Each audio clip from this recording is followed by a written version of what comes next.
Swati Chaudhary, Assistant Professor. So I'm going to introduce what is National Education Policy 2020 firstly. Education is fundamental for achieving full human potential, developing an equitable and just society and promoting national development. Providing universal access to quality education is a key to India's continued ascent and leadership on the global stage in terms of economic growth, social justice and equality, scientific advancement and racial integration and cultural preservation. Universal high-quality education is the best way forward for developing and maximizing our country's rich talent and resources for the good of the individuals, the society and the country and the world. India will have the highest population of young people in the world over the next decade, and our ability to provide high quality educational opportunity to them will determine the future of our country. The Global Education Development Agenda reflected in the Goal 4 of the 2030 Agenda for the Sustainable Development adopted by India in 2015. It seeks to ensure inclusive and equitable equality education and promote lifelong learning opportunities for all. By 2030, such a lofty goal will require the entire education system to be reconfigured to support and foster learning, so that all of the critical target of the goals in 2030 agenda for the sustainable development can be achieved. The world is undergoing rapid changes in the knowledge landscape with various dramatic scientific and technological advances such as the rise of big data, machine learning and artificial intelligence. Many unskilled jobs worldwide may be taken over by machines, while the need for the skilled workforce particularly involve mathematics, computer science and data science. In conjunction with the multidisciplinary abilities across the sciences, social sciences and humanities will be increasingly in greater demand. With climate change increasing, pollution and depleting natural resources, there will be a sizable shift in how we meet the world's energy, water, food and sanitation needs.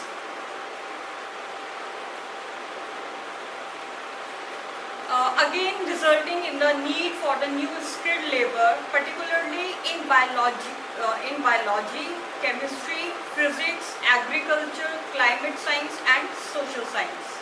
The growing emergence of epidemics and pandemic will also call for the collaborative research in the infectious disease management and development of vaccine, and the resultant social science heightened the need for multidisciplinary learning. There will be the growing demand for humanities and art as India moves toward becoming a developed country, as well as among the three largest economies in the world. Indeed, with the quickly changing employment landscape and the global ecosystem, it is becoming increasingly critical that children not only learn, but more importantly, learn how to learn. Education must move toward less content and more toward learning about how to think critically and solve problems, how to be creative and multidisciplinary, and how to innovate, adapt and absorb new material in novel and changing fields. Pedagogy must evolve to make education more experiential, holistic, integrated and inquiry-driven, discovery-oriented, learner-centered, discussion-based, flexible and of course enjoyable. The curriculum must include basic arts, craft, humanities, games, sports and fitness, languages, literature, culture and values, in addition to science and mathematics, to develop all aspects and capabilities of learners and make education more well-rounded, useful and fulfilling to the learner. Education must build character, enables learner to be ethical, rational, compassionate and caring, while at the same time prepare them for gainful, fulfilling employment. The gap between the current state of learning outcomes and what is required must be bridged through undertaking major reforms that brings the highest quality, equity and integrity into system, from early childhood care and education to higher education.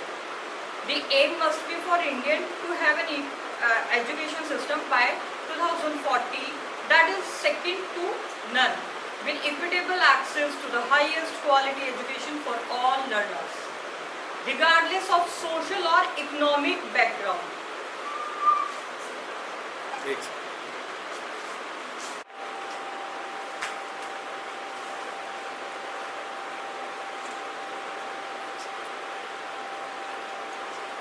This national policy 2020 is the first education policy of the 21st century and aim to address the many growing developmental imperatives of our country.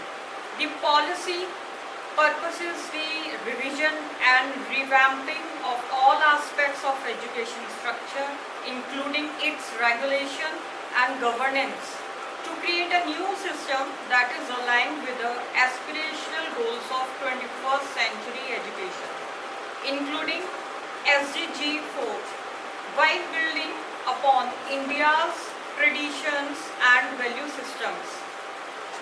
The national education policy lays particular emphasis on the development of the creative potential of each individual. It is based on the principle that education must develop not only cognitive capacities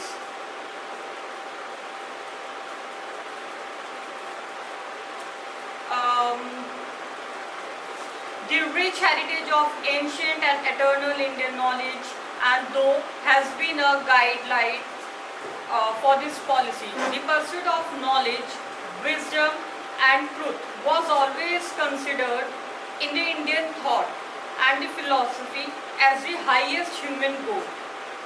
The aim of education is considered in Indian thought and philosophy as the highest human goal.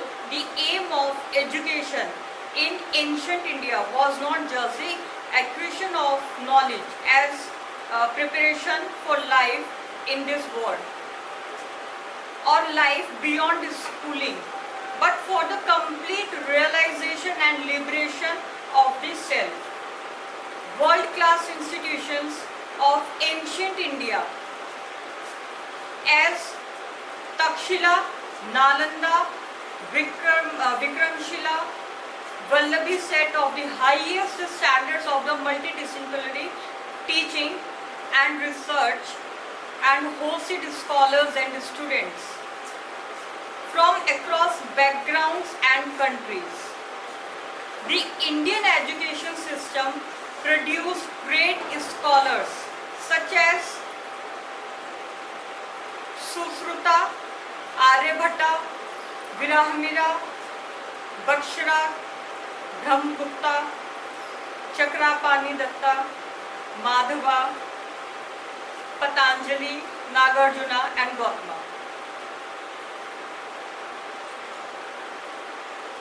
Indian culture and philosophy have had a strong influence on the world. These rich legacies to world heritage must not only be nurtured and preserved for posterity, but also researched, enhanced and put to new uses through our education system. So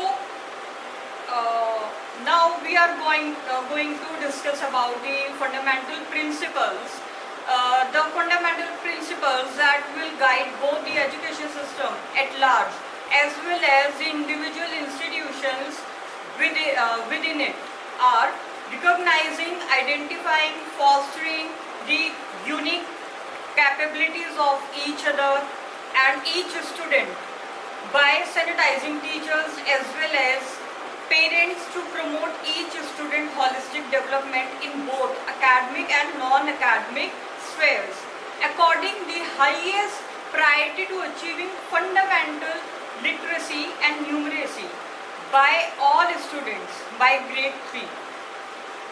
And the next is it's all about flexibility, so that the learner have the ability to choose their learning trajectories and the programs and thereby choose their own path in life according to their talent and interest.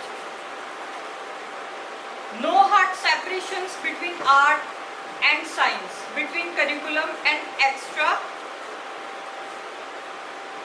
between curricular and extracurricular activities, between vocational and academic streams, etc., in order to eliminate harmful hierarchies among and silos between the different area of learning.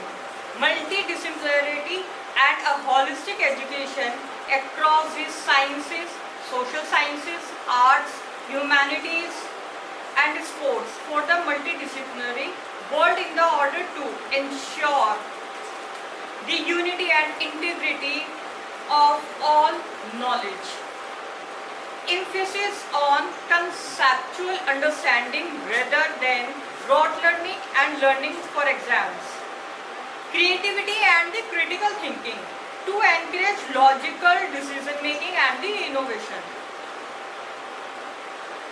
And the ethics and human and constitutional values, these are like empathy, respect for others, cleanliness and courtesy, democratic spirit, spirit of service, respect for public property, scientific temper, liberty, responsibility, pluralism, equality and the justice. Now we are talking about the promoting multilingualism and the power of language. The power of language in teaching and learning. Life skills such as communication, cooperation, teamwork and resilience. Now we focus on regular formative assessment for learning rather than the summative assessment that encourages today's coaching culture. We all know about the coaching culture. So next, extensive use of technology. What is extensive use of technology? That is in teaching and learning, removing language barriers, increasing access for Divyang students and the educational planning and the management. Respect for diversity and the respect for the local context in all curriculum, pedagogy and the policy, always keeping in mind that the education is a concurrent subject. Next, full equity and inclusion. What is full equity and inclusion? We are talking about inclusion, and inclusion as the cornerstone of the all educational decisions to ensure that all students are able to thrive in the education system. Synergy in curriculum across all level of education, from early childhood care and the education to school education to higher education. Teachers and faculty as a heart of the learning process. Their recruitment, continuous professional development, positive working environment and service conditions. A light but tight regularity framework to ensure integrity, transparency and the resource efficiency of the educational system through audit and the public disclosure, while encouraging innovation and out-of-the-box ideas through autonomy, good governance and the empowerment. Now we are talking about the outstanding research as the core for outstanding education and the development. Continuous review of progress based on sustained research and the regular assessment of educational experts. The rootedness and the pride in India and its rich, diverse, ancient and the modern culture and knowledge system and traditions. Education is a public service. Access to quality education must be considered a basic right of every child. Substantial investment in a strong, vibrant public education system. What is it? It is as well as the encouragement and facilitation of true philanthropic, private and the community participation. So, now we are going to discuss what is the vision of this policy. The National Education Policy envisions an education system rooted in the Indian ethos that contributes directly to informing India, that is Bharat, sustainably into an equitable and vibrant knowledge society by providing high quality education to all and thereby making India global knowledge superpower.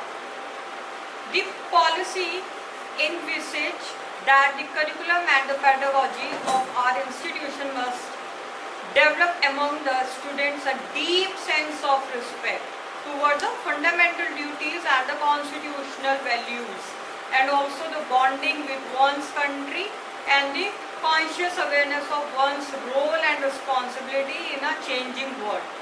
The vision of the policy is to instill among the learners to deep-rooted pride in being India, not only in thought but also in spirit, intellect and deeds, as well as to develop knowledge, skills, values and dispositions that support responsibility, commitment to human rights, sustainable development and the living, the global well-being, thereby reflecting a truly global citizen.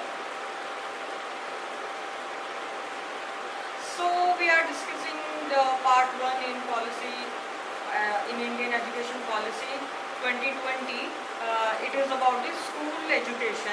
This policy envisages that the extant 10+2 structure in school education will be modified with a new pedagogical and curricular restructuring of 5+3+3+4 covering ages 3 to 18 years. And the currently children in the age group of 3 to 6 are not covered in the 10+2 structure, as class 1 begin at the age of 6. But in the new system, education structure like 5+3+3+4, a strong base of early childhood care and education from age 3 is also included, which is aimed to promoting better overall learning development and the well-being. And what is it? Early childhood care and education, that is the foundation of learning, the basic foundation of learning.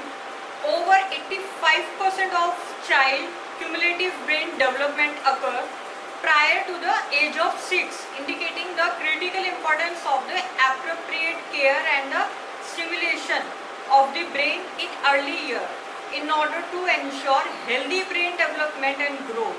So presently the quality of ECCE is not available to crores of young children, particularly children from socio-economically disadvantaged backgrounds. Strong investment in ECCE has the potential to give all young children such access, enabling them to participate and flourishing in the educational system throughout their lives. Universal provisioning of quality early childhood development care and the education must thus be achieved as soon as possible and no later than 2030 to ensure that all students entering grade 1 are school ready. So what is ECCE? Basically, ECCE ideally consists of flexible, multifaceted, multi-level, play-based, activity-based and inquiry-based learning which is comprising of alphabets, language, numbers, counting, color, shape, and indoor and outdoor games.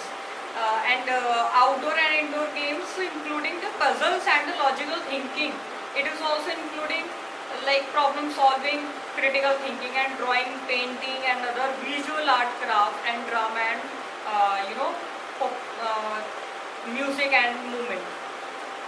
It also includes a focus on developing social capacity, sensitivity, good behavior, courtesy, ethics, and personal and public cleanliness, teamwork, and cooperation.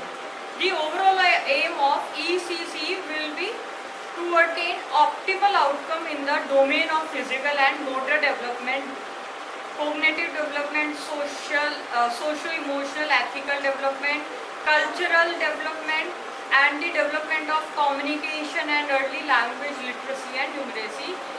As we can say, the development, all over development of the children.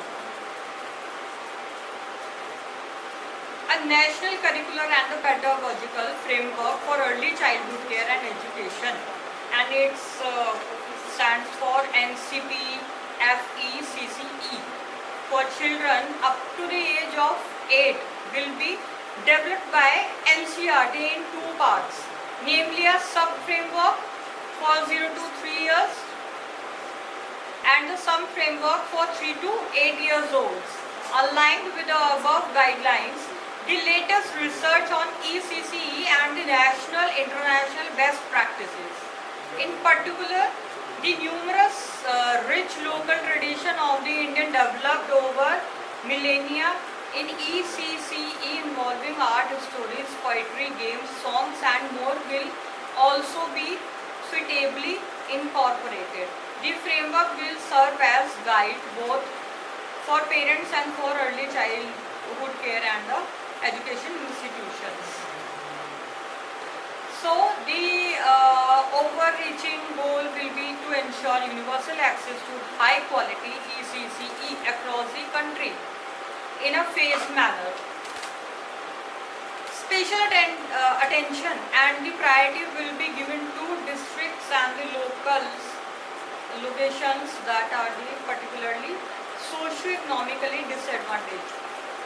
ECCE shall be delivered through a significantly expanded and certain system of early childhood education. Institutions consist of stand-alone Anganwadis co-located with the primary schools, pre-primary schools sections covering at the least age 5 to 6 years, co-located with existing primary schools and the standalone preschools, all of which would recruit workers, teachers especially trained in the curriculum and the pedagogy of ECCE. For the universal access to ECCE, Anganwadi centers will be strengthened with high quality infrastructure, play equipment, and the well-trained Anganwadi workers. Every Anganwadi will have a well-ventilated, well-designed, child-friendly and well-constructed building with an enriched learning environment. The children in Anganwadi centers shall take activity field too and meet the teachers and the students of their local primary schools in order to make the transition from Anganwadi centers to the primary schools a smooth one. Anganwadis shall be fully integrated into the school complexes, and the Anganwadi children, parents and the teacher will be invited to attend and participate in the schools or the school complex programs and vice versa. So the next we can say to prepare an initial cadre of the high quality ECCE teachers in Anganwadi. Current Anganwadi workers will be trained through a systematic effort in accordance with the curricular pedagogical framework developed by NCERT. The Anganwadi workers with qualification of 10+2 and above shall be given a 6-month certificate program and in ECCE and those with lower educational qualifications shall be given a 1-year diploma program covering early literacy, numeracy and the other relevant aspects of ECCE. These programs may be run through digital distance mode or using DTH channels, as well as the smartphones, allowing teachers to acquire ECCE qualifications with minimal disruption to their current work. The ECCE training of the Anganwadi workers will be mentored by the Cluster Resource Center of the School Education. Department which shall hold at the least 1 monthly contact class for the continuous assessment. In the longer term, state government shall prepare cadre of professionally qualified educators for early childhood care and the education through stage specific professional training, mentoring, mechanism and career mapping. Necessary facilities will also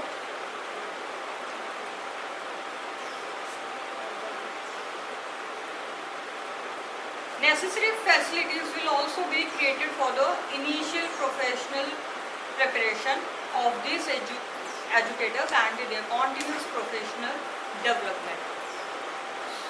To be continued.